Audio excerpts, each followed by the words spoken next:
إن الحمد لله نحمده ونصلي على رسوله الكريم أما بعد أعوذ بالله السميع العليم من الشيطان الرجيم من همزه ونفخه ونفثه بسم الله الرحمن الرحيم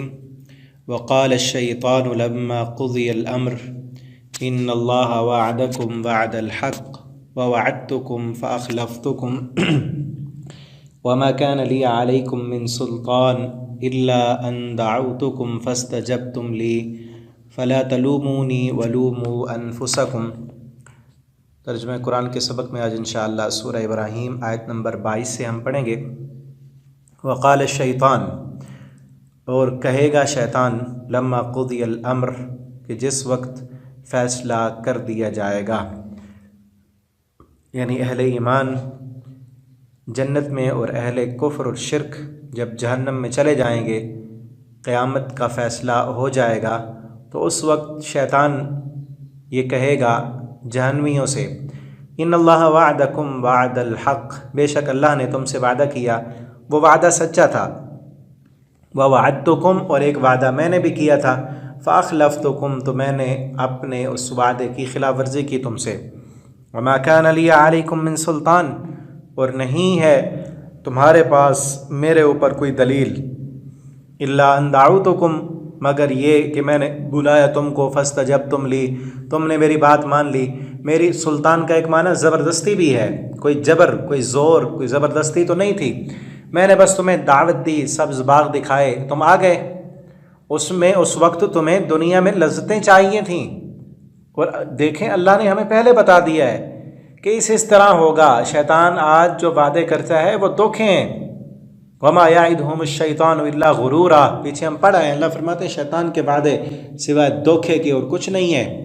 اور وہ خود قیامت کے دن کہے گا کہ میں نے تمہیں بلایا تھا حرام کی طرف، شراب کی طرف، زنا کی طرف، رشوت کی طرف، تم آئے کیوں؟ کیونکہ اس وقت تمہیں اس میں لذت ملتی تھی، تمہیں اس وقت دنیا کے فائدے چاہیے تھے، تو میں نے تو جھوٹ بولا تھا۔ فلا تلومونی، اب مجھے ملامت مت کرو، ولوموا انفسکم، اپنے آپ کو ہی ملامت کرو کہ میں تمہیں گھسیٹ کر تھوڑی گیا تھا، تمہیں خود اس وقت یہ چیزیں اچھی لگیں اور تم ادھر آئے۔ ما انا بمصرخکم وما انتم بمصرخی، نہ میں تمہارا فریاد رس ہوں، اور وما انتم بمصرخی، اور نہ تم میرے فریاد رس ہو، یعنی تم مجھے نہ بلاؤ، میں تمہیں نہیں بلاؤں گا، تمہارا مجھے پکارنا اور مجھے بلیم کرنا کوئی فائدہ نہیں دے گا، اور نہ میں تمہیں کہوں تم بھی اب عذاب میں ہو اور میں بھی اسی حالت میں ہوں۔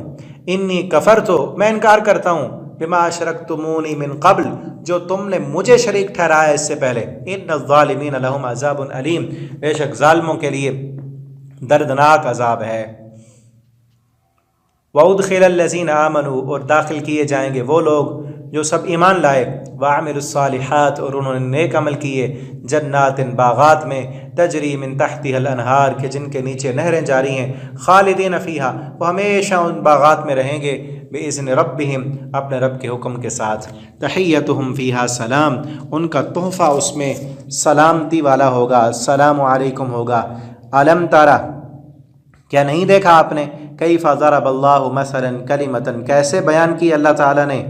ایک مثال پاکیزہ کلمے کی، کشجرۃ طیبہ، جس طرح ایک پاکیزہ درخت ہوتا ہے، اصلھا ثابت، اس کی جڑیں جو ہیں وہ مضبوط ہوتی ہیں، وفرعھا فی السماء، اور اس کی شاخیں آسمانوں میں ہوتی ہیں۔ اور مفسرین نے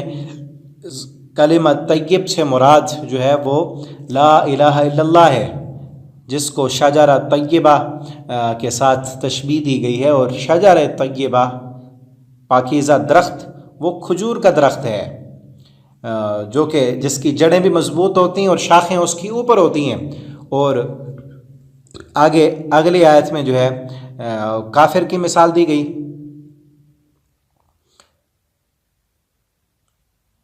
کہ کافر، اس کی مثال خبیث درخت کی طرح ہے، تؤتی اکلھا،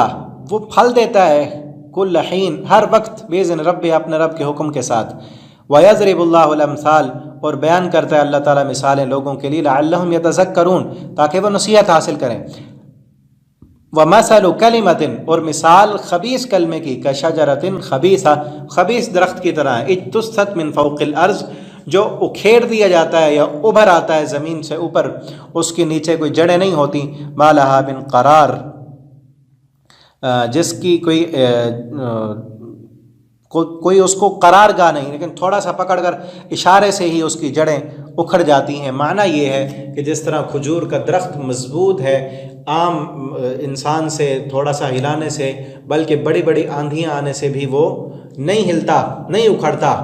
اور مضبوط ہے، اسی طرح جو کلمہ طیب پڑھنے والا مومن ہے اس کے اعمال بھی مضبوط ہیں، ٹھوس ہیں۔ دنیا کے حالات ادھر ادھر سے آتے رہیں تو اس پر اس کے ایمان کو کچھ نہیں ہوتا، کیونکہ اس کا کلمہ طیبہ وہ مضبوط ہے، عقیدہ اس کا مضبوط ہے۔ اور کافر،